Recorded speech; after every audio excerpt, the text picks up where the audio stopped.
নোয়াখালীর হাতিয়ায় এক গৃহবধূকে ধর্ষণের অভিযোগে মিশ্র প্রতিক্রিয়া দেখা দিয়েছে। ওই নারীর অভিযোগ, শাপলাকলিতে ভোট দেওয়ায় ধর্ষণের শিকার হতে হয় তাকে। কিন্তু ঘটনার সময় ও যার বিরুদ্ধে অভিযোগ, সেই অভিযুক্তের দাবি ওই সময় সদর হাসপাতালে চিকিৎসাধীন ছিলেন তিনি। আবার হাসপাতালে ওই নারীর চিকিৎসা সংক্রান্ত কাগজপত্রেরও রয়েছে গরমিল। পুলিশ বলছে, প্রাথমিক তদন্তে ঘটনাস্থলে 2 দফায় মারামারির তথ্য পেয়েছে তারা।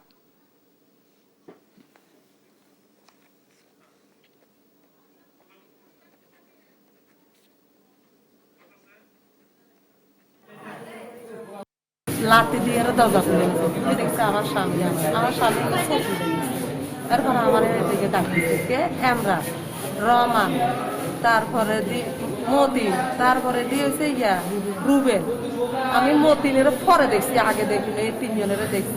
তদন্তের জন্য আমরা অফিসার পাঠাই, আমাদের এডিশনাল এসপি একজনকে পাঠাই এবং একজন ইন্সপেক্টরকে ঘটনাস্থল যেটার কথা বলছিল সেখানে পাঠাই। তো স্থানীয় লোকজন এই বিষয়ে কোনো জানে না, তবে স্থানীয়ভাবে মারামারির ঘটনা ঘটেছে বলে তারা জানায়। আজ সকালে মারামারির ঘটনা ঘটেছে এবং গতকাল সন্ধ্যায় মারামারির ঘটনা ঘটেছে।